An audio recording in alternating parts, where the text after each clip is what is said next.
Okay, so once again, I have scheduled a game on Tuesday. I have not played this game in months. So we're going to reread the rulebook start to finish, make sure I've got a grasp on it, do some examples in Tabletop Simulator, and just make sure we have a handle on the game so that when I'm running it, I don't look like a doofus any more than I need to. So just go to the website.grabsoft.download, click Rulebook. That's going to take you over to Codeberg, which has the PDF. So, Words of Power Rulebook. How to play. This is the core rulebook for Words of Power. Everything needed to join a game should be contained within. Examples of what to expect from a storyteller should also be included. However, direct advice for running a game exists in a different tome, a tome which I deleted. This tabletop role-playing game will differ from some others that you may be used to. It will provide only a framework of rules through which you may resolve narrative conflicts. It will not provide recourse against the storyteller or a huge list of options from which to choose. This framework must be understood and applied in real time by the storyteller. That is why I'm rereading it. This game has been designed to reduce unnecessary prep work and moment-to-moment referencing. The goal is to cut through all the busy work and get right to the meat of role-playing awesome characters in unique worlds. Reducing prep really is the core idea of this game. Which is, it's silly because I'm reading the book right now to prep, right? But whatever, you'll forgive me. So concepts. Before we can dig into making a meaningful character, we need to understand a few major concepts in depth. You should always start with an awesome RP idea and then apply the rules to translate it. Do not let this book limit the story you want to tell. Note, Fate Weavers refers to the lore of the game, which is not included in this document. It doesn't exist. The general idea is that some people are born with the ability to hold and manipulate the fates of both generic concepts, fire, sword, cart, and specific fates, Astra of the Shadehill Guard. They use their mastery over these things to rewrite those portions of reality. Sometimes this is an overt magical effect, throwing fireballs. Other times it's more subtle, jumping a little higher. So this is not well fleshed out in any documentation anywhere. But the idea is that you kind of get the soul, the essence of a thing, and you have mastery over it. So if you have the fate of Astra of the Shadehill Guard, you have her soul, basically, in a box. And you can kind of determine what happens to her, right? So, language-based. Words of Power is described as a language-based tabletop role-playing game. What that means is that instead of crunching numbers or poring over obscure rules, we focus on language, context, and interpersonal skills to overcome challenges. When leveling up, you'll be choosing words to further describe your character. This is a stark contrast to most games where you would gain abilities or stats. You do gain abilities and stats, but it's a little different, right? Words and relating them to the current context is the skill of Words of Power. Any of the rules that call for a word are referring to either tags or words of power. In either case, these are literal language words that your party has generated. There is no index, appendix, or table that is going to give them concrete meaning. It's up to you and the storyteller to understand how and when they apply. When in doubt, let the storyteller make a ruling and keep the game moving. So, these are literal words, which is why there's no index, because it can be any word. It can be rock, it can be sword, it can be jump, it can be fly, it can be infinite. Any of them are fine, and they're fine because we're role-playing. Because there's nothing to win, there's no cheating, there's no, it's just role-playing, so it doesn't need a concrete, hard meaning to achieve the goal, which is telling a dope story. Okay, the deck. The deck is the collection of words that is built at the start of each session. Each player should submit 5 to 10 words to the storyteller, who will aggregate and approve. This document assumes that words are submitted on individual index cards and then shuffled. Any method of collecting and randomizing will do. If you submit a word that's a homonym, such as lead and lead, be sure to specify which one you mean. Players and enemy Fate Weavers will draw from the deck anytime they fully succeed at a skill check or land the killing blow on an enemy. When the deck is emptied, take a moment to have everyone generate additional words. This is weirdly one of the biggest sticking points for our test games. People just can't come up with 10 words on the spot. So what we have done on the website is this word list manager. there are two things going on here. One is that you can do stone, rock, sword, jump, fly, death. You can make a list of words and then click draw word, and it will give you one of those words. This is a lot easier than index cards and a lot less wasteful. This opens easily on your phone, and it's one button, so strongly recommend just using this. I might put the link into the rulebook at some point, but I tend to be annoyed by links in rulebooks. So the other thing you can do, we've made an example list of words, which I really, really resisted doing for the longest time, but people kept asking, oh, could I get an example of some good words? So we made a long list here of enough words. I think it's 300 or something, but enough words that it'll get you started. I still recommend that you submit 10 words each, but you can click copy list to manager, and it's going to replace the contents of this. It won't add to it. It will replace the contents with our example list. And then you'll draw a word and you'll get wall. So this is my recommendation for if you're playing, bring it up on your phone, whatever. It's just easier. Back to the rule book. Tags. Tags are words that describe something's qualities. Your character may have a tag of resourceful, greedy, strong, big, small, or creepy. Tags are passive and are not consumed upon providing their bonus. They can come from many sources and are considered available as long as the source is available. Faction, character creation, level ups, armor, magic items are the most common sources of tags. So what that means, available as long as the source is available, is that while you're wearing the armor, you have the tag.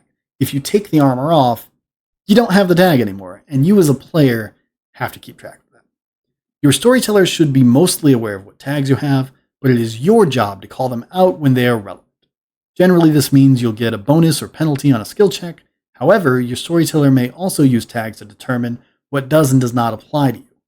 Almost no tag is ever purely positive or negative, so try to focus on describing things rather than optimizing. I made this game for role players, and role players are not purely story driven. They are doing an activity that is very specific, but they're also not trying to game the system.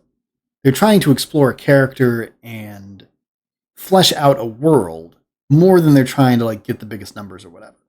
If you try to optimize, the system doesn't work because it was made for roleplay. You gotta be role-playing for it to work, which is something I like about it, is that it drives you to roleplay. So, some examples of tags. You might want to improvise a lockpick out of a fork. You might ask your storyteller if your resourceful tag gets you a bonus on the crafting attempt. It should. You're an elf with the foreign tag. You may be chased out of some spaces, but exclusively invited into others. You have the strong tag. You might get 1d6 on attempts to break your chains. You have the small tag. You might get a penalty on attempts to break your chains. At the same time, small might allow you to traverse spaces that a large character could not, provide a bonus on some attempts to hide. It's really the idea that you envisioned your character this way, you described them this way, you only got to choose 3 words, and this is one of those 3 words. So in situations related to this thing, you want the mechanics to back up the description. So if you are strong, you should be strong in strong situations. And that is the whole point of tags. If you're foreign, you want to feel fucking foreign, right? So, your undead tag might lead to all kinds of weird interactions. The goal is to create a very free-form system that is context-specific and fleshes out the character in a meaningful way. For your storyteller to approve the undead tag, you'll need to be playing a truly undead character with all the costs and benefits of doing so. Those costs and benefits are decided according to the storyteller's lore and the story they're telling. Leveraging the tag and character depth in a multitude of situations is the fun part. So, let's say you're playing an undead in a Divinity Original Sin 2 game, right? You're going to have to cover your face, because otherwise people are going to attack you. That's going to be the consequence of your tag. But if you're trying to scare the crap out of someone, your undead tag is going to give you a bonus. So, you being able to connect the dots between I'm undead, I'm scary, and using that to try and get a bonus to doing things, that's the skill, that's the fun part. Is being an undead character in a way that other games wouldn't support. So when you're an orc in Dungeons and Dragons, nobody cares that you're an orc. It will never come up. It will come up once a game when there's a racist guy. But being an orc, it's irrelevant. In Words of Power, being an orc is always relevant because it's one of the very few things on your sheet that you can point to and say, hey, I get a bonus. Words of Power. Words of Power are similar to tags in their free-form player-generated nature. However, they are consumable in some cases. Words that you begin with, gain from leveling up, or gain access to from an equipped magic item are considered inherent words. Inherent words are not consumed upon use and cannot be combined with each other. Drawn words, those drawn from the deck, are consumed upon use. Words of Power will tend to more commonly be verbs and nouns. Convince, sword, steal, jump, summon, teleport, and distract are all examples of Words of Power. They are most commonly gained from fully succeeding at skill checks or getting the last hit on an enemy. Now, this is true, but it would be better if I put something in here to explain how to use adjective words.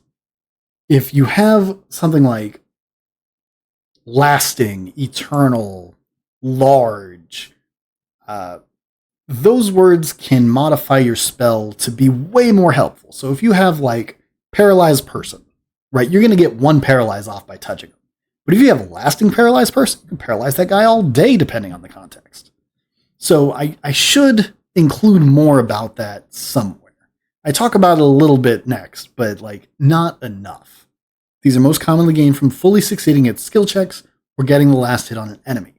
Technically, you can get them elsewhere and otherwise, but really it's those two things. There are 3 ways to use these words: casting spells, skill checks, and enhancing combat actions, which is something that everyone seems to struggle with. Spells are magical effects that are produced when you combine words. They may be used in or outside of combat. You must use at least 2 words to impart a magical effect. One of these words must be an inherent word. There is no upper limit for the number of words that may be used in a single spell. The number of words used to cast a spell roughly correlates to how powerful the magic is. Each word in a spell represents a concept that is being manipulated. An unmodified spell is assumed to require touching the target with an empty hand, speaking the words out loud, and only lasts for 1 round or iteration. If an effect requires further targeting, such as teleporting to a location, line of sight is generally required. The storyteller will let you know about any unusual conditions. So, if you want to cast Teleport Person to get yourself over a wall, you need to be able to see where you're going. You can't go through the wall. You could with other words, but you would need to use more words. So, spells require at least an effect and a target. You can optionally use additional words to modify the requirements or implementation of the spell. Implementation might include requirements, duration, or delivery method. So, still might make it so that you can cast without moving your hands. Lingering might change the duration like we talked about. Delivery method blast might change the area that is hit or not require you to touch them. It'll just come out in front of you. That sort of thing. The basis of the magic system is that the player expresses an intent, something they want to accomplish through magical means. They use a word to describe each concept within the spell. The storyteller articulates the specific implementation or vetoes for insufficient word coverage. We'll look at some examples. And this is the freeform part of the game that I think numbers guys really do not appreciate. I think they think it's too freeform floaty. The GM's going to screw me over. But really, the goal here is to get players thinking in a roleplay context rather than a list of abilities context. In Dungeons & Dragons, you're looking at your spell list. You're thinking about how many spells you have per day. In Words of Power, I want you thinking, this door needs to stay shut. I have stuff that keeps stuff shut, and I have stuff that works on doors. I'm going to put those together, and this is what I'm spending my resources on. And so as long as the GM kind of fulfills that desire, the mechanics don't super matter that much. Like, do you actually care about the difference between a 30-second hold and a 60-second hold if your goal is to hold the door? You can get lingering hold door, right, to hold it longer. But do we care how much longer is? I don't think that we do in a roleplay context. So, back to the examples. Decreased speech could be used to mute a single person. The intent is make this guy stop talking. The concepts being manipulated are speech and reduction. If this spell were cast in combat, the storyteller might ask for an unarmed attack roll. Decreased speech zone could be used to create a cone of silence. The intent is to prevent sound in a specific area. The concepts being manipulated are sound, a specific area, and reduction. The overall size and duration of the zone would be left to the storyteller to adjudicate. And I think that's important. I think it's better than a list of abilities. I really do. Because when the player says, I want this courtyard to not make any sound, we don't have to measure the courtyard. The DM can just say, good job, it doesn't make any sound. It cuts out so much time-wasting bullshit to just give the GM the power to say yes and no. It's so much better, I think. Personally, I made the game, obviously, but whatever. Back to the examples. Silent, still, permanent, decrease, speech zone could be used to permanently silence a whole town without requiring voice or hands. The intent is to permanently prevent sound in a specific area without needing to speak or do gestures to cast. The concepts being modified are speech, reduction, a specific area, duration, and the manner in which casting takes place. Now, when I say that magic scales up with the number of words used, this is what I'm talking about, right? That's 1, 2, 3, 4, 5, 6 words to cast a permanent, like, town-wide silence. Like, it's a lot of words. It's half a level. Okay. The words do not need to be exact, but homonyms do not get multiple meanings. Stone heart does not need to literally turn your heart into stone. It can be used in the metaphorical sense to resist influence. Lead person cannot both lure a person and petrify them, like lead person would. Lead needs to specify if it's the element or the act of guiding, when it's initially added to the deck. That is something that I have not been super good about, like, making people do, because I don't know all the homonyms, dog. The player sets the intent, and the storyteller translates it into game terms. If the player wants to use Metal Mist to create a hazard zone that causes damage to anyone who moves through it, the storyteller would make the determination about the implementation of the spell. He may decide that the mist will only encompass one ring of the battle board and allow the player to choose. He may also decide it only deals 1 damage. Because the game insists upon continuing narrative, the specifics should be less important than the enemy's reaction to a magical mist that will shred them if they move. This is what I was talking about before. The player wants to make a hazard zone. And if we do that in a narrative context, and they say, I want this doorway to be blocked by a magical metal mist, the fact that it does 1 damage should be irrelevant. It should be that the orcs don't want to run through it that matters. Likewise, if we're just in combat and they're just trying to kind of be useful, right? Like, let's say you have archers in B1 and B2, and you want to do a metal mist all through C ring, so the orcs have to say a D ring. With a game like Dungeons and Dragons, you need 2 different spells. One spell can't do both of those things, a doorway and a whole zone defense. In Words of Power, you can, because what you want to do matters a whole lot more than what your stats are. Because, like, you control metals and mists. Like, why do I care how you use them? It frustrates me so much. I'm going to try not to rant too much during this, because I plan to put it up on YouTube, maybe. So, with so much discretion, storytellers must be careful to remain consistent. If Metal Mist was enough one day, they should not require Summon Metal Mist the next. If a mistake was made and the policy needs to change, the storyteller should state that openly before it comes up. This happens, like, if somebody wants to cast Fireball, make a ball of fire, throw a ball of fire, that's fine. But if later you realize that you're requiring summon for other things, like, let's say water ball, are you going to let somebody just manifest water? If not, you might decide that they need summon water ball. You have to be open about that. It is not an exact science, and role players will roll with it. Going into Fireball versus Fireball. In many games, you will find a spell called Fireball. It will do a set amount of damage in a specific area, and maybe it will scale up with a stat along a predictable path. In Words of Power, spells are the representation of Fate Weavers altering reality with their words. Words are combined to create new magical effects in real time. They're far more powerful at the cost of being less consistent and predictable. Storyteller takes the player's intent and turns it into game terms. I know I'm repeating this a lot, but I have to communicate through text how this works to people who have never met me. I might repeat it less. I don't know. I need opinions on that. So instead of fireball, we cast fire and ball. Alongside this, the player needs to declare an intent. What are they doing with the concepts of fire and ball? It's true they could make a ball of fire and throw it at something. They could also ball up existing fire to clear out a hazard. I'll cast ball and fire to gather up the flames and allow safe passage is a fine way to do magic in Words of Power. I cast fireball on the orc is totally incomprehensible. It doesn't mean anything. A player could further modify this spell. By adding trap, the player might want to trap a balloon with fire.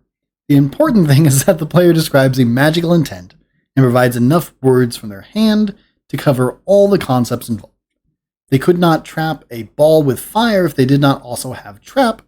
They could set the ball on fire because there's no other concept at play. No two spells are ever really the same. The storyteller will determine the exact size and scope of your fireball based on the intent that you've described. If an intent cannot be fulfilled by the words provided, the storyteller should communicate why, and the spell will not be cast. Players may not uncast a spell because they're unsatisfied with the intensity with which the intent was met. What does all that mean? What that means is that when you say Metal Mist to create a hazard zone, there may be orcs that have traits or tags or motivating circumstances that cause them to run through the hazard zone. And when they only take 1 damage, you can't be butthurt about it. Because your spell was cast, the intent is there, and just because it doesn't work out 100% of the time to let you win all the time, do 1,000,000 damage, that doesn't mean that your spell didn't work. It's just part of the story. You gotta roll with it. However, if the storyteller says like, hey, you need more words for that, your words are not spent, your spell's not cast. So, as an example, can I use fire and ball to create an explosion that will hit both of these orcs? Expresses what the player is trying to accomplish. In D&D, this would be measuring like, are they both in the cone? Are they in these squares? Are they in range? Can I see? Like, in Words of Power, we just say, this is what I want to do. Can I do that? And then we get an answer, and then we do it. So, if the storyteller approves the use case, he would also point out additional requirements at this point. Does it require a touch attack? Will the player also be in the explosion? If the player understands and goes ahead, the storyteller will determine how much damage what effect the fire actually has. This does not preclude future fireballs from hitting only 1 or even a dozen orcs. Words are mastery over fate and may manifest in many forms. It's important to remember that all of these rules exist to push the narrative forward. Accept the storyteller's ruling, move forward, and ask for clarification or requirements during downtime. So, yes, your fireball can hit 2 orcs. It might also hit you, depending on the circumstance. Shouldn't really, but in the future, you might want to hit 1 orc with your fireball. And that's fine too. There's no absolute distance or explosion radius or damage. You could hit 1 orc for 5 damage in the face. You could hit another orc for 1 damage in his legs. It does not need to be consistent, and that is actually to your benefit. Some GMs will be assholes about it, and you shouldn't play games with them. But as long as your intent was met, you should be satisfied. We are moving through this book at a snail's pace. I see you lurking, Void, and thank you for coming out. Okay, skill checks. Anytime players wish to take a non-magical, non-combat action that has some consequence of failure, they're performing a skill check. The difficulty, sometimes called DC, target, or challenge, should always be set openly by the storyteller before players roll. If there's no penalty for failure, players shouldn't need to make a roll. It just slows down the important parts of the game. D&D is kind of famous for bad GMs that have popularized rolling for unnecessary dumb bullshit. Climbing a rope as an experienced level 10 ranger is a waste of everyone's time. You do not need to roll a climbing check for that. Moving a crate across a room when you have unlimited time and teammates, you don't need to roll a strength check for that. That's stupid. Stop it. The reason we set the number first is that the player needs to make an informed decision about their chances. They need to know how hard this thing is going to be before they sign up for it, right? There's a lot of fudging in Dungeons and Dragons where people are like, oh man, the DC was relative to your bonuses, right? Like at level 1, climbing a rope is DC 12. And then at level 20, climbing the same rope is DC 35. This annoys the crap out of me. This is just bad GMing. This is not a fault of Dungeons and Dragons necessarily. But it's so common that I wrote into the rules of Words of Power that you roll a die to set the number, and then you shut the fuck up. So, skill checks are super simple. The storyteller rolls 1d6. The player rolls 1d6. If the player's number is equal or higher, they succeed. If the player's number is lower or 1, they fail. For every condition, tag, or word against the player, the storyteller rolls an additional 1d6. For every condition, tag, or word in favor of the player, they roll an additional 1d6. Words may be played individually as they're being used in a non-magical capacity. Words used for skill checks are still consumed as normal. If a tag or word is exactly what the player is doing, steal and they're stealing, they may add +1 to any one of their dice. This bonus may be applied after all dice are rolled. So this is actually super wordy. I'm going to make a note to clean this up. I've tried a few times before and it didn't go well. So we're actually going to, at this point, it's going to be our first foray into example land, because I need to make sure that I keep it in my noggin. Okay. We are in Tabletop Simulator. And let's say a normal skill check. Okay? A normal skill check is the DM rolls 1d6 to set the difficulty. Like 1. And then I roll. And if I were to roll 1, I would fail here. But I rolled a 4. So I succeed because 4 beats 1. I would then draw a word from the deck. And yay, I succeeded at what I was doing. Now, let's say I wanted to... What's a good skill challenge that might have some mitigating circumstance? Let's say I'm trying to climb a wall that has no clear handholds. So that's going to be 1, right?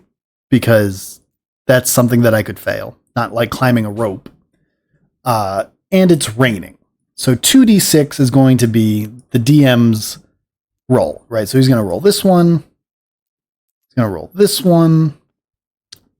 That sucks. So I would need to beat each of these 6s to succeed. Now I have a base chance of 1d6. If I don't have the word climb, if I don't have a drawn word that will help me, like dry maybe, or like some tools, right? If I had a rope, I could get a +1d6 on this. And the reason I set it up this way is because when the player says, I want to climb this wall in the rain, and the DM says, that's going to be a 2d6 difficulty, the player now has a choice. They can try to climb it with 1d6, knowing that they'll fail, because you can't beat both 6s with 1 die. They're individual, they're not totaled. So you literally cannot beat this roll with 1d6. Even if the DM had rolled 1s and got 2, you still couldn't win this roll. You could beat one of them, you could half succeed, and then the storyteller would describe how that looks. But the player has the choice at this moment to stack things in their favor or to back down. They can go get a rope. They can cast a spell that dries things off. They can get sticky fingers from like self-transformed spider, right? They can do all kinds of things to increase the number of dice that they're rolling against the challenge. And that is one part of D&D that you never, ever, ever see, because it's just you win or you lose. And it's not like you can increase your chances very easily. In Words of Power, you are expected to see the difficulty and then formulate a plan to overcome it by getting more dice in your favor. It's something that I think is really interesting, and maybe other people don't. Back to the book. Right. So if you use the exact word to increase your chances, you get +1 to any of the dice. Before difficulty dice are rolled, the storyteller should tell the player how many dice will be rolled for difficulty. The player declares any tags that would reasonably apply for or against them. So if you know that you are wearing heavy armor and you're going to climb a friggin' slippery wall, you know that that's a penalty, and you need to speak up and say, like, hey, does this apply against me? The storyteller will affirm or negate each one. The player declares any words they will play to increase their dice. Players may cancel any time before the difficulty dice are actually rolled. That's what we were just talking about, giving the player a chance to make a plan and change their odds. Each die needs to be defeated individually. The numbers are not totaled. If a task is especially difficult, this is very rare. This is like dodging lightning, okay? The number of the base difficulty dice may be higher. So a 2d6 problem with no mitigating circumstances, right? Like, this would be climbing the wall's base difficulty if it's not raining, being 2d6. That would have to be one super shitty wall. The system is based around the concept of partial success. Wherever possible, the narrative should proceed in a way that describes the full outcome of the dice. A couple of examples. The player wants to lie to someone that already hates them. The difficulty is 2d6. That's 1 for the base, and then 1 because they hate us. The player plays the word convince, and their attempt becomes 2d6. Now they have a chance to succeed. Only one of the player's dice succeed. The person they lied to goes around saying, well, this is what the player said. I can't prove it, but I don't trust them. The player has partially succeeded in that they are not being directly refuted, but they have a partial consequence because that person's not completely convinced. If they had beaten both dice, that person would be convinced, even though they hate them. And that is what the dice are meant to represent, is that partial success of like, yeah, I got away with it, but not 100%. Another example. The player wants to try to spot a hidden orc. The orc is wearing a ghillie suit that provides the word hide and has used it while hiding. So this is the magic item, ghillie suit. So the difficulty to spot him is 3d6 plus 1. 1d6 for the base, 1d6 for the unfavorable condition that he's wearing camo, 1d6 for having used the word hide, and then he gets plus 1 to any one of those because he used the word hide, and that's what he's doing. We'll assume the orc rolled 1, and he's going to add plus 1 to that one. A 3 and a 4. Without a bonus, the best a player could hope for is to beat one of those dice. Assuming their 1d6 does overcome one of the difficulty dice, so at least a 2, they should get some level of success, but not all. Perhaps they see evidence someone was here, or sense that they're being watched. But this doesn't tell them where the orc is. That doesn't tell them there is an orc. It just says, hey, something's wrong here because you beat one of the dice. Skill checks should only be used when there's a real penalty for failure or some force opposes the attempt. Our adventurers are assumed to be competent in their fields. Rangers can track things that aren't actively hiding their tracks. Bards can play songs that they already know. And everyone can move barrels across the room. We talked about this earlier. The goal is to keep the narrative progressing and use these rules to resolve conflicts. Storytellers may make secret rules for passive checks. They should apply any relevant tags in favor of the player. Words should not be considered, as there's no opportunity to intentionally weave fates in their favor. So, if you are walking through a clearing where an orc is hidden using a ghillie suit with the word hide, your GM, your storyteller, will roll that check for you against those 3 numbers, and you're not going to be able to use the word spot or search or any of that because you don't know it's happening. You can't intentionally do anything. Now, there may be things that still help you with that, but that is for the storyteller to figure out and then tell you whether or not you see something. Okay, character creation. We're finally through the concept stage, and we might start doing some work. Character creation is a very fast and easy process. This is a blatant lie that I tell to get people to play the game. This is actually one of the hardest character creation systems that I've seen. People struggle with it. Coming up with words is hard because you have to actually come up with a character. You can't just be guided by the menu. So, an example of a character, something that every character needs. They need a name, they got to choose a faction, they need 3 tags, they need 3 words, they have a pouch and a pack inventory, they need a weapon, they need armor, and they've got HP. Players should choose a faction from the storyteller's list and make sure to note the tags that came with it. They then come up with 3 tags that describe their character in a meaningful way. We'll do this. We'll do this as we read this. Need a name. Boris. Okay, Boris is going to be our character for right now while we're doing this. Okay, so players should choose a faction from the storyteller's list. Let's go to Goldenrod's Reign and choose a faction. So this is an example setting document that I'm going to use for the April game. It's just what I have handy. So if we wanted to be from the Twilight Island, we would be learned and rigid. And that is exactly what we're going to do. So name, Boris, faction, Twilight Island, learned, rigid. Okay. They then come up with 3 tags that describe their character in a meaningful way. So who is Boris? Boris is prideful. Boris is stern. Boris is conniving. He is a corrupt official that is going around stealing money from governments as an auditor. So, these should be qualities that define the character, things that he is rather than skills he's acquired. Yeah, that's what we've got there. So, in the above example, we should reasonably expect this character to cheat at any games he plays within the story, get a bonus to doing so. It would be inappropriate to treat tags as a wish list, such as putting stealthy on a character that rarely sneaks around. So, for the Boris example, we've got prideful, stern, and conniving. This means that it is unlikely for us to be intimidated. It means that it is unlikely for us to resist provocation. Stern means that we are not easily influenced. We, like, in general, these kind of overlap, but we're going quickly here.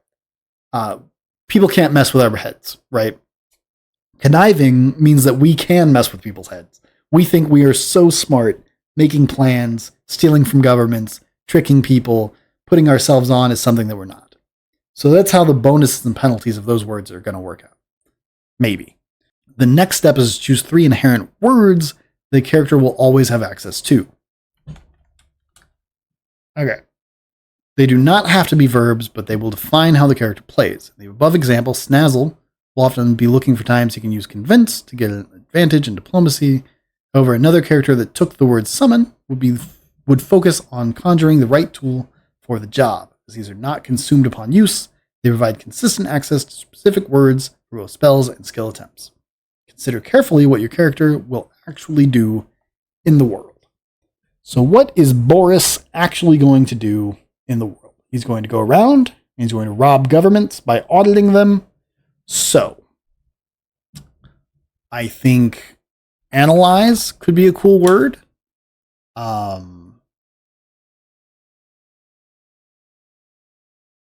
I do think convince could be helpful here.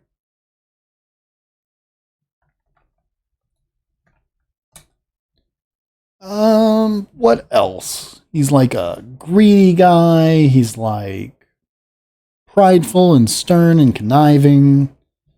Oh, he needs an element because he's from Twilight Island, right? So they all have a relationship with an elemental spirit. And so we're going to give him an elemental word. I think he's going to be... Fire is kind of the easy one. Air is a little trickier. We're going to go with air. So, what is next? Humanoid characters will begin with hit zones. head, offhand, main hand, legs with HP values 4666.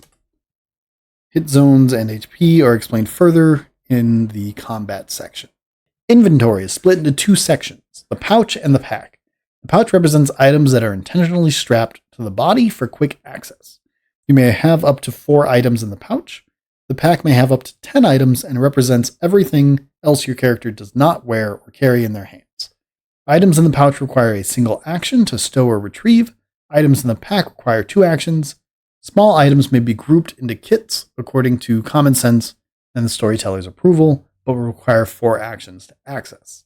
I just dripped water all over myself, and you watched it happen. I'm going to edit that out. So, what this means is that you get 4 hotbar items, essentially, that you can switch around in combat very quickly. So, like your weapon, your shield if you have one, healing potions, smoke bombs, anything like that that you're going to want to get to quickly in combat is represented by the pouch.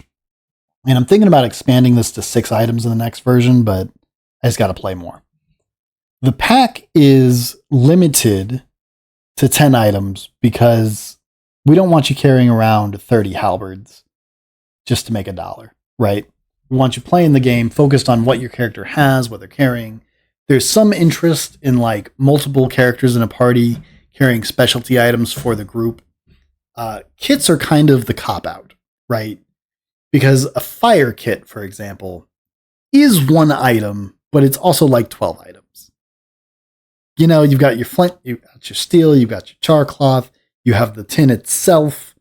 It's multiple items, but it's really 1 item. And that's what kits are about. So like a scribe kit is going to be your ink, your brush, your parchments, and like a little table to do it on. That's 1 item, right?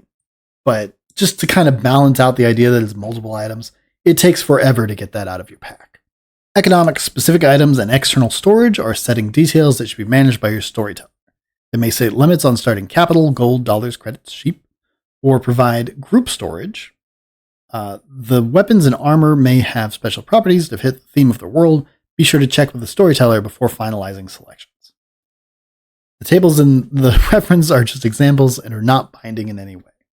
So storytellers should be generating their own tables for their own world. We're going to look at an example of this.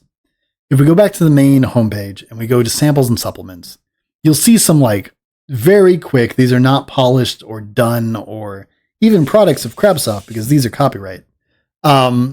Things that just kind of show you how you might apply the system as a storyteller. So Naruto, we have our factions, right? And we've got our families, which are kind of like factions. They give you a word and tag, and there's some rule changes. I thought it might have weapons in it. It did not. Avatar, do we have weapons? This is embarrassing.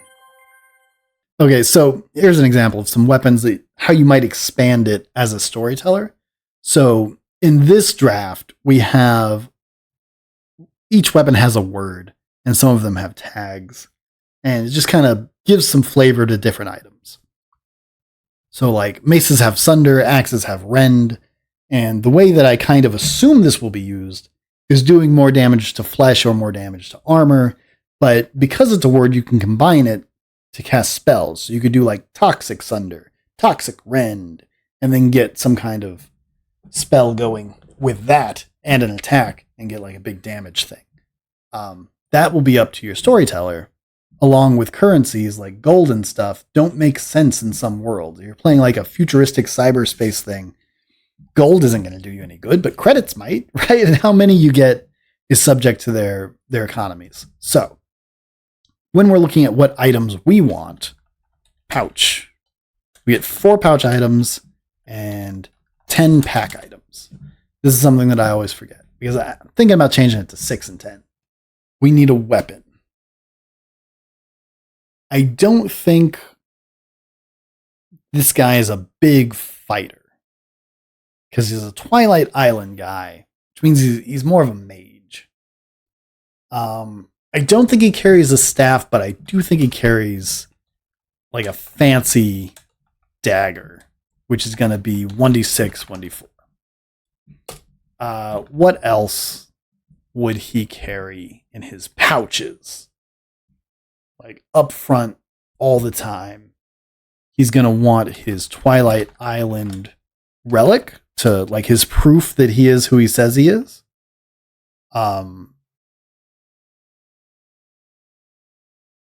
I think he would probably carry a health potion, some kind of potion. And his last item would be something that he always has on him all the time, even if he falls in a river. He's got an air spirit. Maybe he's got a ranged weapon of some kind. I guess he could have like a throwing darts. That's fine. In his pack, he's definitely going to need the scribe kit. He's definitely going to need the writ of auditor authority. Let's see. What else would he... those are like the two big ones. I'm not really concerned about going deeper. Progression. Okay, so there is progression in the game, even though we don't have a ton of stats. So during any rest, which is when you have 6 hours uninterrupted, it doesn't have to be sleep. It can be other downtime activities, camping, fixing your armor, hanging out at the tavern. Those are all rests. You can discard 10 drawn words to gain a level. What does gaining a level do? You begin play at level 1. Each time you gain a level, you get to choose a new permanent tag or word. You always get plus 1 HP to all your hit zones. This 1 HP seems really insignificant at first, until you get hit for the first time after you get it. So you start with 6 HP in all your hit zones, which means that a one-handed weapon can one-shot your limb. When you get this plus 1, you go up to 7 HP in all your hit zones. They no longer get one-shot by one-handed weapons. This is a big deal. This is huge. So, yeah, it's way more than it sounds like. You also get a permanent word or tag. So if there's something you want to expand the description of your character and have more dominion over, so like if our auditing guy was going to start doing breath attacks, right? We might add the word breath. But if we can't think of something that he would reasonably expand his abilities, then we give him a tag that describes him further. We might add greedy. We might add authority. We might add rich. Something like that. And this way you have 2 different avenues to kind of describe your guy and the things that he does. So for every skill check you fully succeed, that's when you beat every single challenge die, you get to draw a word from the deck. If you kill another Fate Weaver, you get to choose any of their base tags to permanently gain. This is significant and will cause some competition within the party.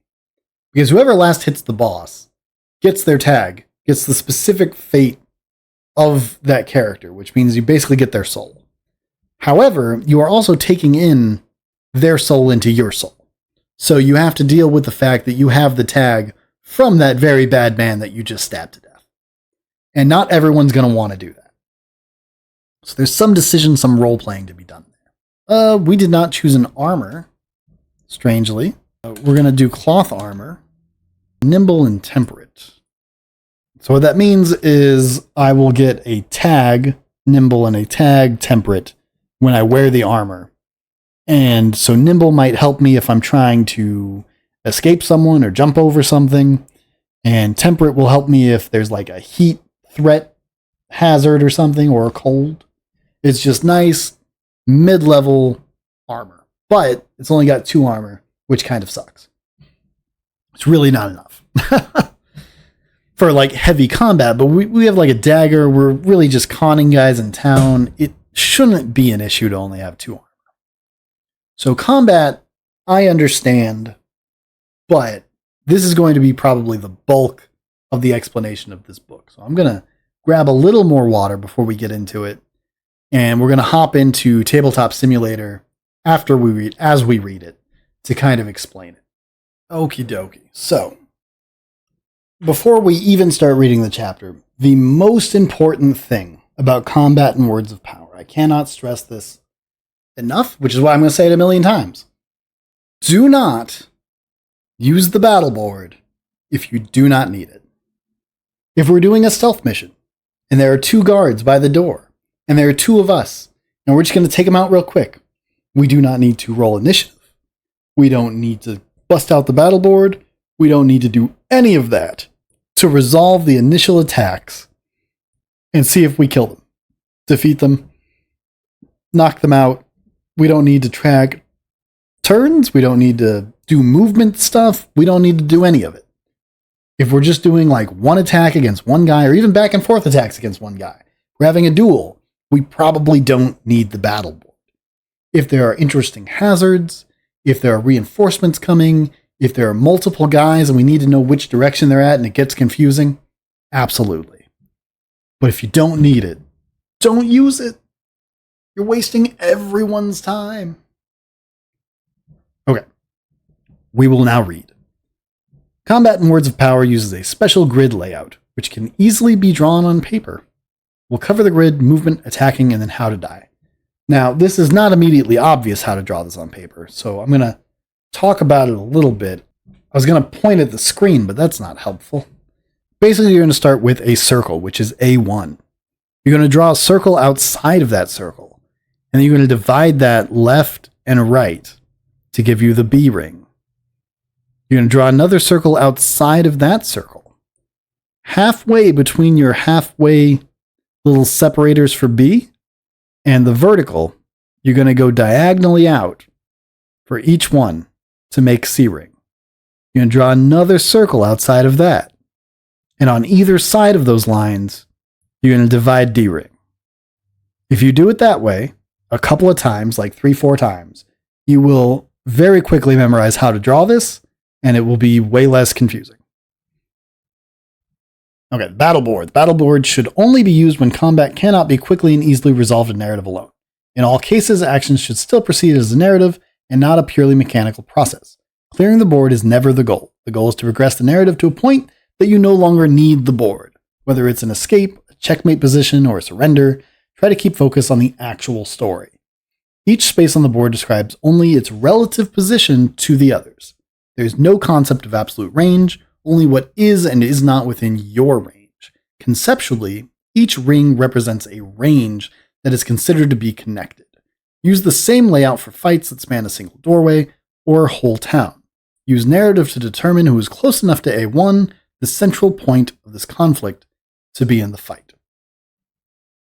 So, if we're fighting over a doorway, the doorway is A1. Our team might be B, all these, right? And there's a wall going this way, and their guys might be here. And once we resolve the doorway situation, we're off the board. The reason that it's set up this way is because this is kind of how fighting in a group works, right? Like there's a central conflict, and then there's guys outside of that. But once you get outside of those guys, you can't stab A1 from C2. You could with a pike or something, but that's kind of a special situation. In general, the number of total attackers you can have at any given amount, it scales up as you go out. And also distance becomes further the more you go out. So like you get 2 movements, right? So like D1 to D3 gets you halfway around the circle. But if you're closer to the central conflict, you are faster at getting around the combat. You can get all the way over here in 2 moves. And when you're in the center of a conflict, you can't go anywhere because you're surrounded by other combatants. A lot of thought went into this design, and I think it's good, but you cannot think of it as linear time or distance. Okay, the party should establish their preferred marching order on the board ahead of time. This will help the storyteller should the party be attacked suddenly. It also will serve as a visual reminder for things the party wants to keep clear, such as a ranger wants to stalk nearby the party, providing overwatch from D7. The healer should be nestled in A1 between our fighters and B1 and B2, so they are guaranteed safe from harm. So you may use any of the spaces on the battle board to establish the formation that you want. However, large spaces between the party may result in a need to join combat a round or two late. Also remember that you may be attacked from any angle. This means that a character marching in D5 is not guaranteed to be in D5 when combat starts, just that they're relatively behind whoever's in C3. Make sure to specify narratively what the formation is to the storyteller.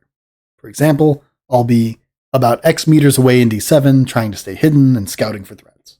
Your formation is used when the party is attacked or to describe how you're moving through an area, but it won't be used when you're the ones doing the attacking. Instead, the enemy will begin on the board, and you'll have to choose entry points on the outer ring. If both parties are equally aware, or there's some other thing that they're fighting over in A1, the storyteller will decide who is where on the board. Just try to remember that it's a narrative tool and not a law. So, we're going to hop over to Tabletop Simulator again. We're going to do some visual stuff, right? So, we'll take these guys off the board real quick, and we will assume that what we just described is true, right? We've got a healer in A1, we've got fighters going, like this, and then we have a scout over in D7. We could set up the moving formation like this, and very simply, people like myself that are easily distracted and lose track of like things that they can't see, you can look at this and be like, okay, yeah, right. I remember where everyone is. I remember what everyone was doing. Like, I know what is happening. There's no trying to remember it or anything like that. So then you get into combat, right? Let's say you get ambushed by orcs, or even that just orcs run up on you, right? Let's say, yeah, okay, we'll do an example, right? So you are traveling through the woods in this formation. D7 is moving stealthily to scout for threats from that direction. You come across a band of orcs and goblins. 2 orcs, 2 gobos. Now, what this means, you're on the board. You are being attacked. You are the center of the fight. So, on their turn, as initiative works out, right, you're probably going to get a round to prepare. Generally, you're always going to be given a round to prepare if you're the defending party, unless you're being truly ambushed. But if these guys just walk up, right, and they are attacking you, on their first turn, they're going to choose where to come in, right? So these guys might come into D1, D8. This guy might spend his whole first turn going to C1. This one's in D1. And that's how we get to the first turn of like real combat. Now, let's say you're moving through and you are ambushed by these guys. Okay? But they are specifically hunting this guy in B2. Or your scout runs into trouble. Okay? Let's say the scout did find somebody. They're the center of the combat, not your party. So it might be that you start combat in this situation. And you start with some of these guys on the board. It's not guaranteed to be the way you set it up. It is just a narrative tool, a visual tool to help us keep track of who's where doing what. Moving on. Maybe I belabored that point. I'm not really sure. Okay, initiative. Once the battle board has become necessary. Now remember, if it's just one orc, we don't need to do anything on the battle board. We can resolve it through description. I shoot an arrow, that's great. We don't need to know the exact distance. We don't need to count out. No. Just roll for it. But once the battle board has become necessary, you must determine who is aware of whom. If only some characters are aware of the enemies, they may take a full round of actions before starting combat. Each team will then roll 1d6. The higher number goes first. Once the whole team is acted, the other team will go. The storyteller may use context to determine who will roll for the party. Teams may choose their individual turn order during the first round of combat, continue to use that same turn order for the remainder. If both sides are equally aware where there is a clear aggressor, there is no need to roll initiative. If you get ambushed, they go first. If you ambush somebody, you go first. Why would we complicate that? I don't know. So, in the event that our gal here is ambushed by orcs, right, they're going to get a free turn before we start the combat. So they'll probably just move in. That's one turn. Okay? And then we would roll our initiative against theirs. So their initiative, 6, our initiative, 4. So the orcs would go first, which means they would probably spend their time moving in again. But now the ranger is trapped. The ranger has nowhere to go. So because this orc went first, and this orc went second, and this orc went third, that's going to be their turn order for the rest of the combat. Okay, it's going to be this guy, and then this guy. So then we go to the player's turn. And the players get to do whatever they want, in whatever order they want. If the ranger wants to act last, to see if they can clear out these orcs first, she's going to be last the rest of the combat. Turns. In one turn, you can generally do 2 actions. You can only attack once. Anything requiring an attack roll, spells, grabs, throws, will count as your attack. Movement limitations are described below. Beyond that, it's pretty open. You can use an item, retrieve an item, draw a weapon, defend, or anything else that's one motion. Stopping an action, such as dropping a weapon, does not cost an action. Stowing or retrieving items from the pouch requires 1 action, 2 from the pack, 4 from kits. Movement. It takes half a turn to move 1 space on the same ring that you're on. Thus, you can move 2 spaces on the same ring if you do not also take another action. It takes a full turn to move to a new ring. You may move through friendly units, but not hostiles. Defeated enemies do not block spaces. Storyteller may choose to fill some spaces with hazards that may speed up, slow down, or block movement. Going back to the doorway example, right? If we were fighting over A1 and it was a doorway, we might block D3 and C2, D7 and C4.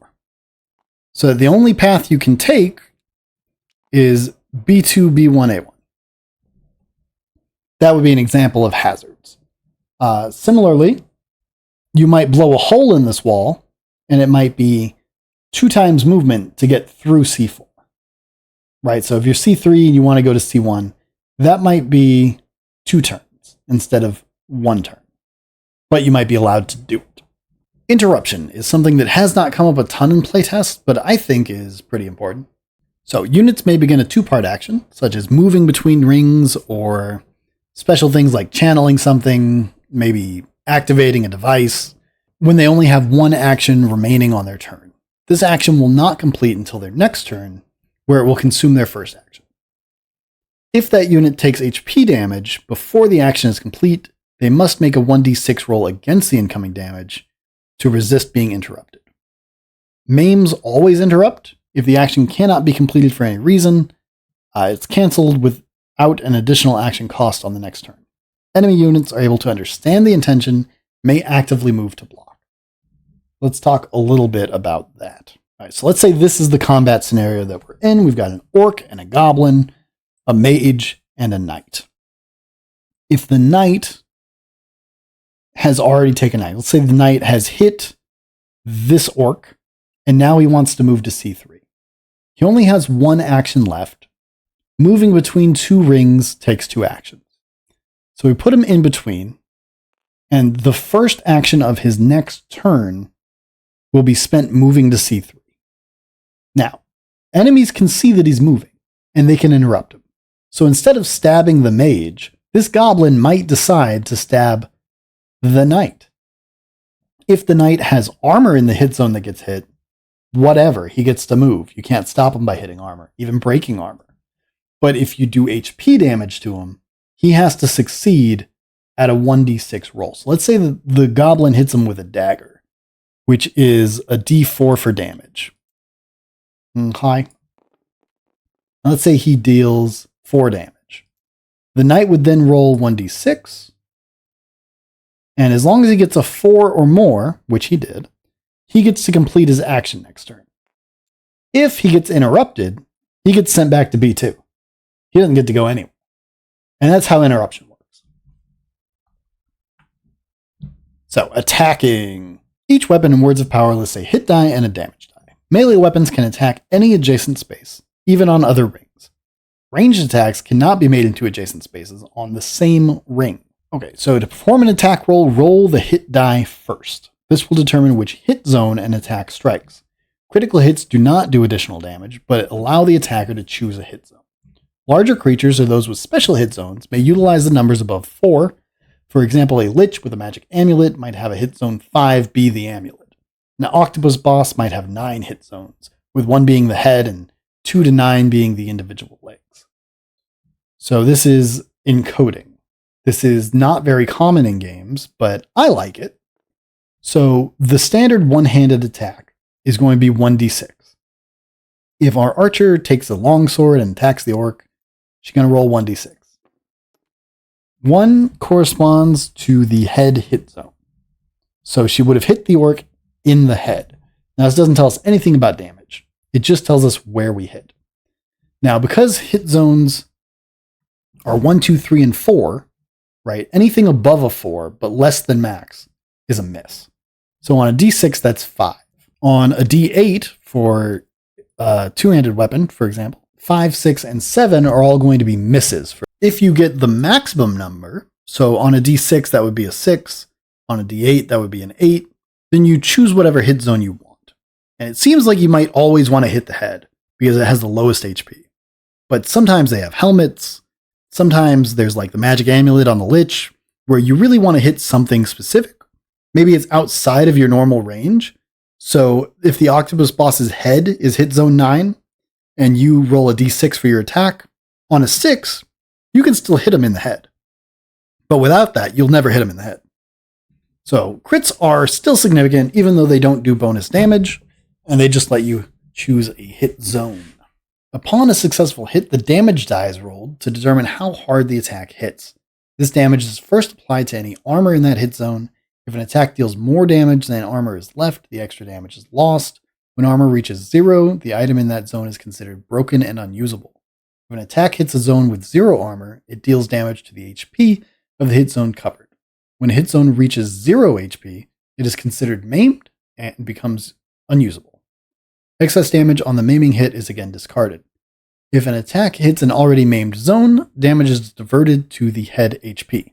The way that I track HP is I draw an X, and then I draw my actual HP values. 4, 6, 6, 6, so like head, main hand, offhand, legs, hit zones 1, 2, 3, 4, and then I will do a line. And outside of that, I'll put the armor value. So for our guy, we've got 2 armor, 2 armor. And then when I take damage, I'll just do tallies. Right? And when I have 2, I know it's broken. If I'm writing a lot of these, I'll just cross it out, but otherwise it's easier to just do dots or tallies or something. So this is like an easy way to track the 2 hit zone kind of HP system. Let's say you do get hit in the head for 3 damage, right? That's more than 2, so your helmet is destroyed. And now your HP is exposed on your head. You don't take the extra point of damage. It is discarded. If you get hit in the head again for 3, then your HP is down to 1. If your head HP reaches 0, right, you get hit in the head for 4, you're dead. If your offhand takes 2 damage, your armor is destroyed. Just the offhand armor, not all your armor. And then you take more than 6 damage to your HP. Let's say you get hit for 15 in your HP for your arm. Only this 6 is gone. Your arm's destroyed. You are maimed. The rest of this damage is discarded. If you get hit again for, let's say, 7, that diverts directly to your head HP, skipping the armor, and you die. Hope that makes sense. So that is why every weapon has 2 damage numbers listed, a hit die and 1 is a damage die. Storytellers are encouraged to treat maimed enemies as dead. That includes drawing words for having killed them for the sake of brevity.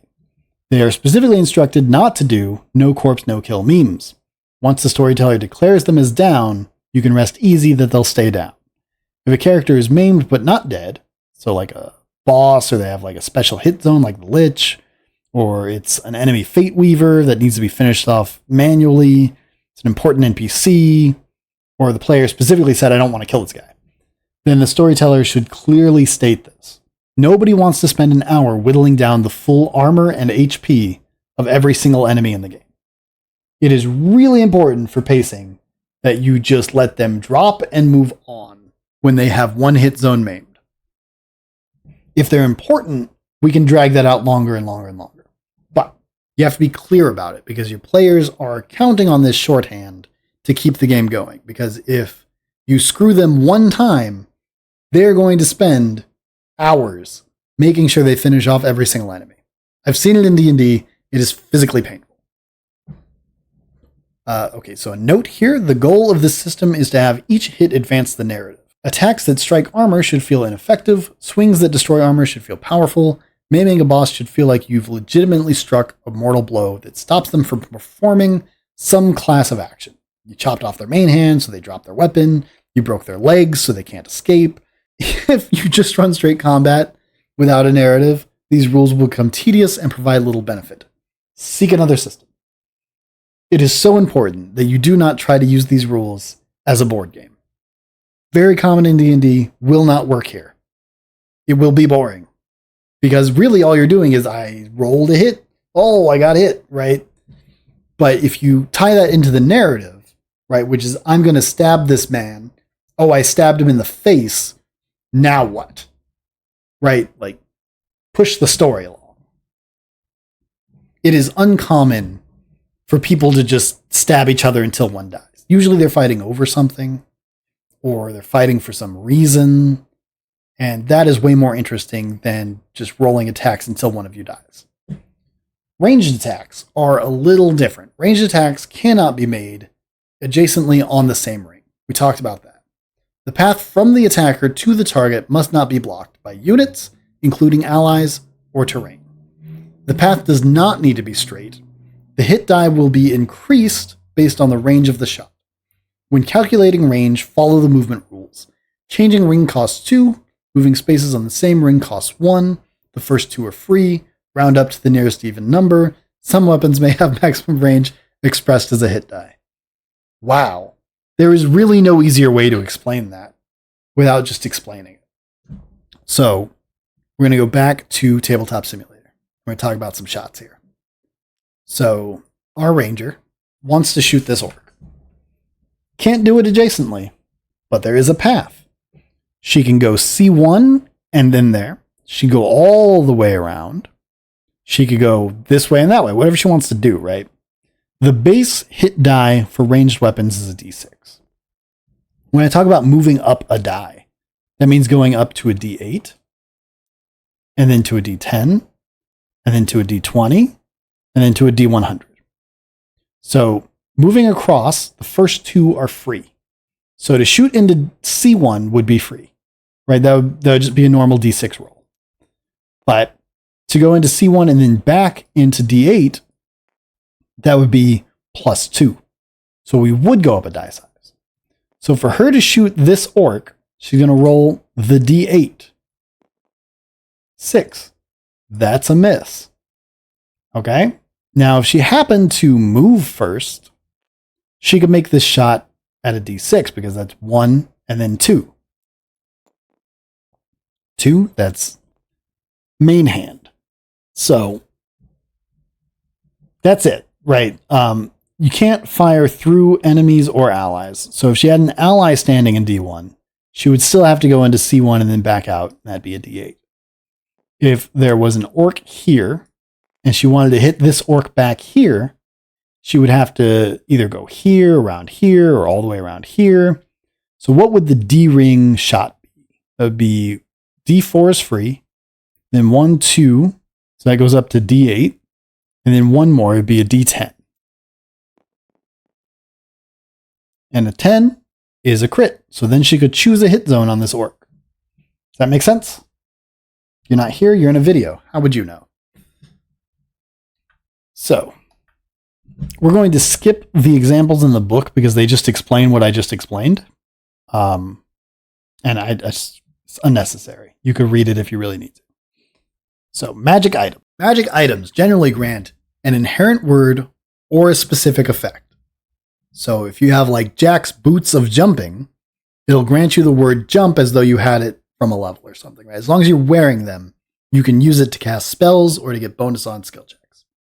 But then there are other items like the Amulet of Tongues that allows you to speak any language. It's just a specific example of an item. To activate either of these items, they must be equipped to a hit zone. For combat purposes, this means that they will overwrite whatever armor value would normally be found there. Assume that any magic item without a listed durability provides only one armor. Magic items are not automatically repaired during rest. So, normally when you get those 6 hours uninterrupted, your armor repairs. So if you had your helmet destroyed, you get your helmet back. We assume that characters just kind of upkeep their gear. Magic items can't be repaired. So, if you have Jack's boots of jumping, they're going to have a durability or an armor value on them. That might be 3, it might be 1, whatever. But if you get hit in Jack's boots of jumping and they get broken, you lose that magic item. So you have to kind of be careful about when and where you equip items if you're going to use them. Special cases. This section will list some specific combat actions that required their own rules. Do not let this limit you. Keep combat narrative and try every crazy idea. These actions are not skill checks, and there is no concept of partial success. Only the highest number on either side matters. Things like defending, things like dual wielding, stuff like that. So to defend, you must declare which hit zone you'll be defending with. If an attack comes in before your next turn, roll 1d6 to oppose the incoming attack roll. If the block roll is equal to or higher than the attack roll, divert damage to whatever zone you used to defend. If the attack would have missed but you succeeded, you still take damage. You can block critical hits. This has not been used by any playtesters yet. I'm not super sure why. I think it's because they didn't bring shields and they think it's dumb to sacrifice an arm or something. But let's talk about it a little bit. This goes back to interfacing with one-handed weapons, two-handed weapons, right? So, where's my knight? Whatever. A one-handed weapon rolls a d6 for the attack die. A 1. So that's a headshot, right? To prevent getting hit in the noggin, all you have to do is spend an action, which you can attack and defend, to choose a hit zone, probably a shield. Get a shield. To defend your noggin, right? So if on your turn you say, I want to defend with my shield, and they roll a headshot, and you roll a 6 or a 1 or whatever, you block with your shield instead of your face. That's significant. Equally significant is that if you roll a 6 on your block, but they're rolling a d8 on their attack and they roll an 8, then you can't block that. There is an interesting interaction between these three things that is overlooked so far in playtesting. But the intention of this rule is kind of like, firstly, shields, but also when you're in your last gasping breath, your armor's destroyed, right? And if you get hit in the main hand maimed zone again, you're going to die. So you start throwing things in front of it is kind of the intention here. It can be very dramatic, but nobody's done it so far. Also, you can block critical hits, which is huge. If dual-wielding weapons, including unarmed, you may use a full round to roll one attack roll for each. They must be rolled together. You take the higher result, including misses. If both attack rolls were the same number, roll damage for both weapons. If not, only roll damage for the higher. Now, this is going to decrease your accuracy. But there's a chance that you get a big hit that you could not otherwise get with a one-handed weapon. It's significant. Also has not come up in testing. Nobody's really done any of this stuff in testing. Grabbing is totally busted, and I'm waiting for somebody to figure it out before I have to change it. Flanking is when allies are on opposite sides of an enemy space. When attacking a flanked unit, flankers may use a full round to roll 2 attack rolls instead of 1. Both hit dice must be rolled together. You may choose either result. So flanking, if we have an orc in C1, and we got our guy here and our guy here, we are on opposite sides. We flank this guy. If we're here, we do not flank this guy. If we're here, we don't flank this guy. Here, we do flank the guy. Simple enough. We roll twice. So I would roll like a d6, get a 5, a d6, a 4. So where I would have missed, I could choose the 4 instead to hit with flanking, but not with dual wield. Grab attacks can only be made with an empty hand. Grabs do not deal damage, but can start a bind. Grabbing can only be used on opponents on the same ring as you. The grabber must first land an attack roll. After determining where they grab, an opposed 1d6 roll is used to determine if the part is bound. A bound enemy must win another opposed roll before they can either use that body part or move away. Whatever, probably body part, is doing the binding is also considered bound. Successfully breaking a bind does not consume an action, but failing does. So, binding, we can grab him on the same ring that we're on, but I couldn't grab him from up here. When I go to grab him, I make an unarmed attack, so a d6, a 2. I have grabbed his main hand. Now, that tells us where we grab. Now we do an opposed roll. If I have conditions against me, like I'm small or feeble, or he's large, for example, or if he's strong or he's a grappler, he might get bonus dice to this. And so let's say he is strong.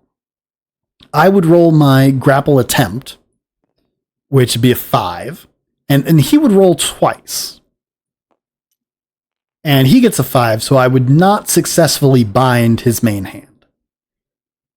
Let's assume that I did succeed, that he rolled lower than a 5. He can't use his main hand until his turn when he tries to do something and breaks this bind. When a part is bound, you don't have to roll to hit it, and it can't be used to hit you. So if I'm the first one on the player team, this guy can chop his arm off for free. However, my arm that is grabbing his arm is also bound. So his team can chop my arm off for free. It's a gamble. You have to time it right, you have to use it right, but it's super busted if you grab somebody's head, for example. Also, you could bind with like a whip or something, for example. And if you were to, let's say, bind his main hand with your whip, you could drop the whip to just get out of the situation. Okay, unarmed attacks are 1d6, 1d4, and can only damage unarmored or bound hit zones. Unarmed attacks deal HP damage to bound hit zones, even if they're armored.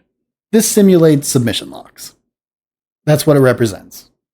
If you bind the guy's main hand, and then you attack it again with unarmed, you get to do HP damage. It's very exciting. You can go around breaking necks. It's so busted. But I need somebody to test it before I can say it's busted, right? Because I do like it. I think it's fun.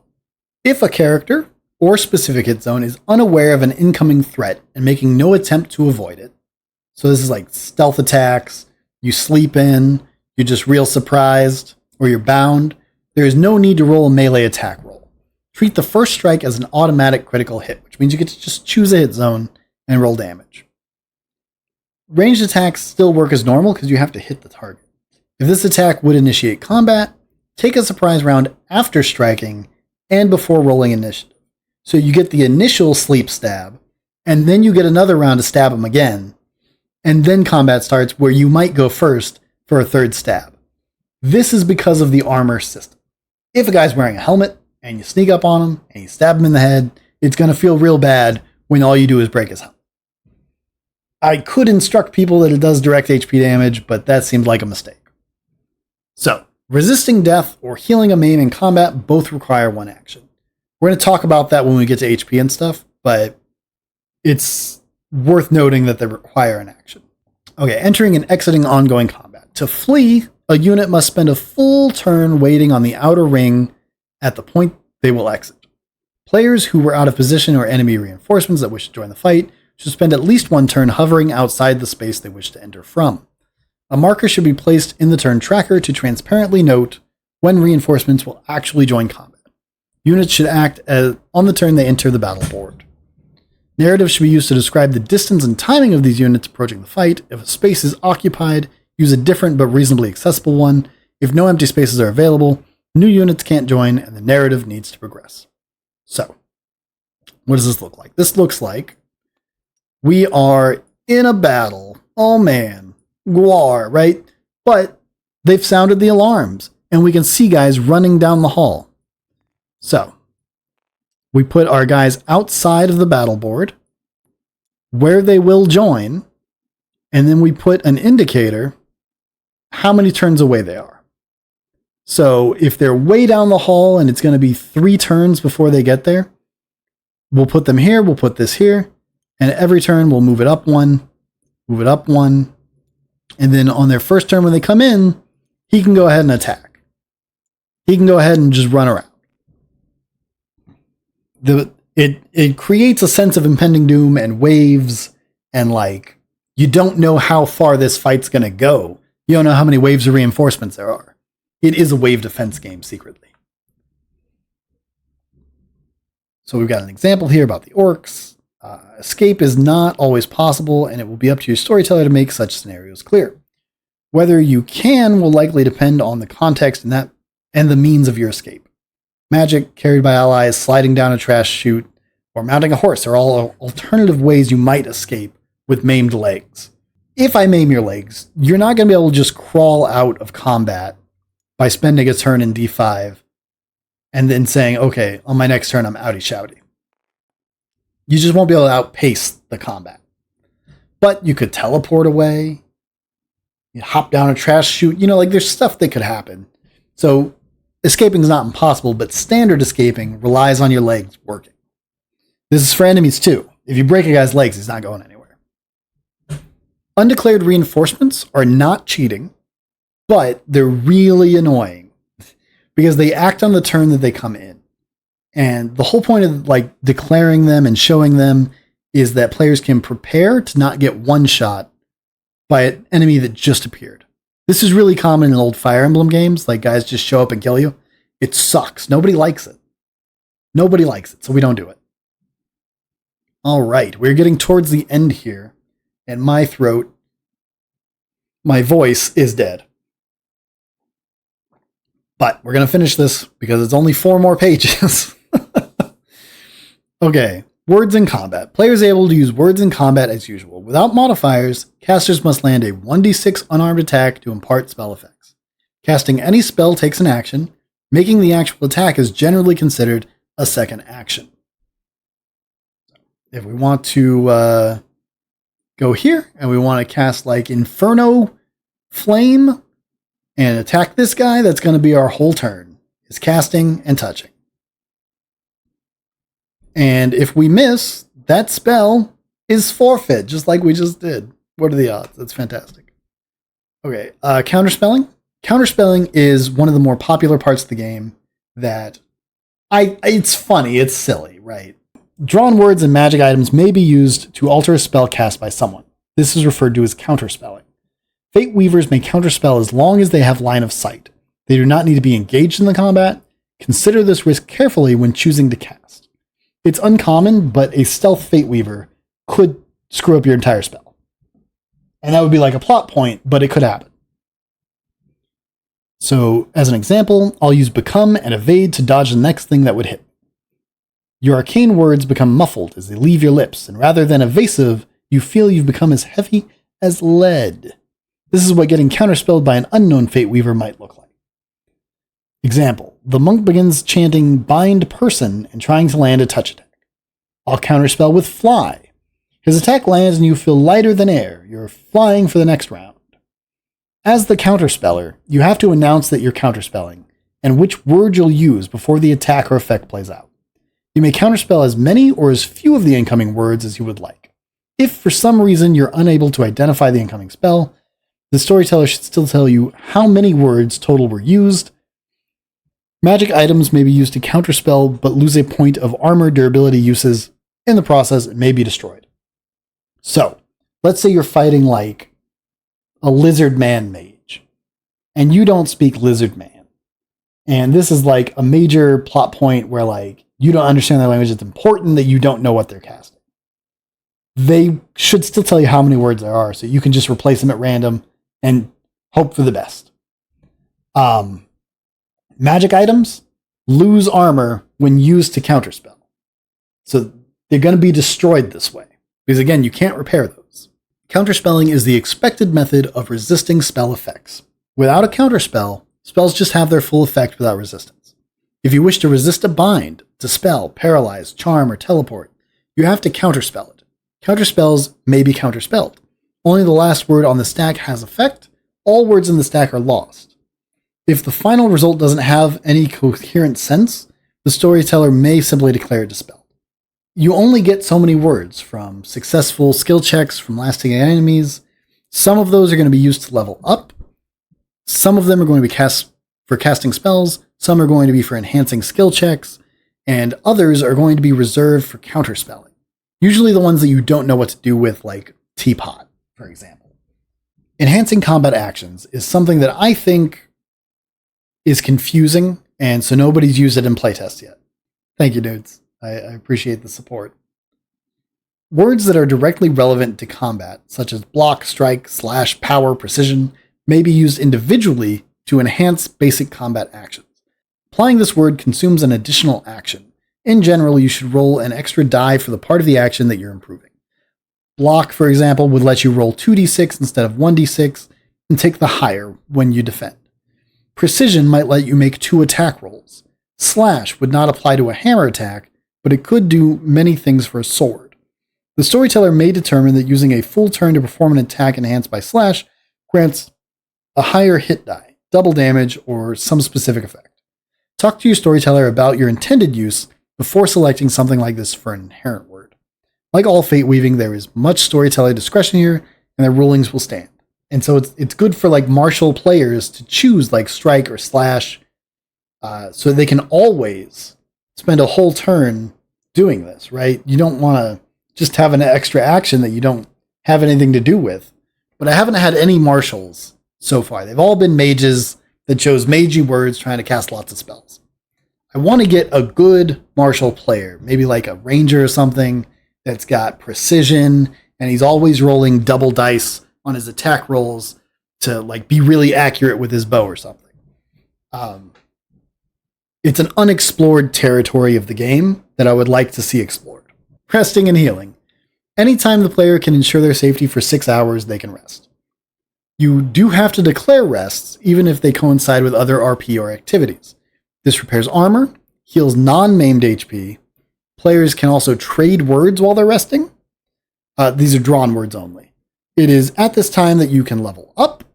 Being unconscious is not necessary to receive these benefits, but sleeping is still a thing that exists. In theory, Fate Weavers may resist death or heal a maim at the cost of 1 permanent tag.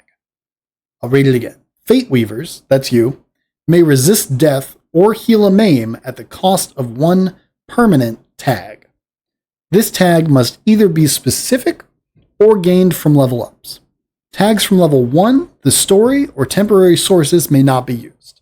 Other players may pay the cost and heal each other if they are close enough to lay hands on the fallen. That is very different from other games. You're losing levels in some sense, but more importantly, you are losing a part of your character, right?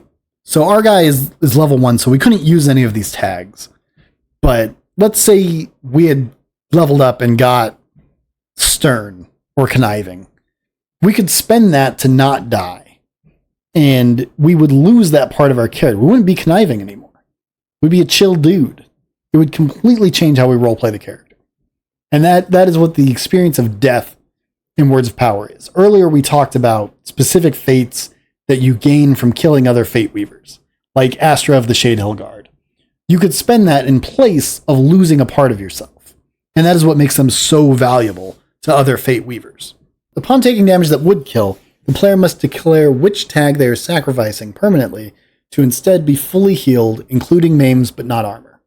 So, if you get stabbed in the face, you can give up a level tag or a specific tag to recover all your maims but not your armor. So you're still HP exposed. In some sense, this encourages people to wait until they die to spend tags to heal, but I think it's okay. When healing a maim, HP for the limb is restored to maximum, but armor remains destroyed. Maims do not need to be healed in reaction. So, to resist death, you have to do it when you die. To heal a maim, you can do that whenever. Anytime you rest, you can recover your maims using a permanent tag. So, roleplay-wise, the character experiences the loss of whatever quality the tag they gave up represented.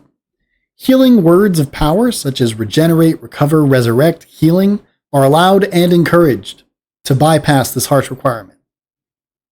But you can't use those in reaction. So if I get stabbed in the face, I have to wait for my homie to resurrect me, right? And he might get stabbed in the face before that happens, right? So it's kind of a gamble to wait on that when you could just spend a level up tag. But it's interesting, and you should probably have a healer in your party. So as an example, a level 1 character dies. He gives up the tag cleric to continue his life. He may still work as a cleric for... I need to change this section. Can't do that at level 1. It's not a level up tag. But we'll read the rest of the example anyway. He could still work as a cleric for his church, but he is no longer divinely linked and should feel the void that creates. If he gave up stealthy instead, he could still make stealth attempts, but he might feel clumsy or awkward. Closing thoughts. That should be all the information you need to play in a game of Words of Power. I want to thank you for taking the time to even read this, let alone play it. My objective here is to provide a loose but useful framework for running fun games. I want stories that touch us and characters that are exactly what you imagined. Every hit should hurt, but death is not the end. If you have suggestions on how to improve or expand the rules or the presentation, do not hesitate to hit me up. And then the rest is just reference. We made it to the end, nudes. We fucking did it.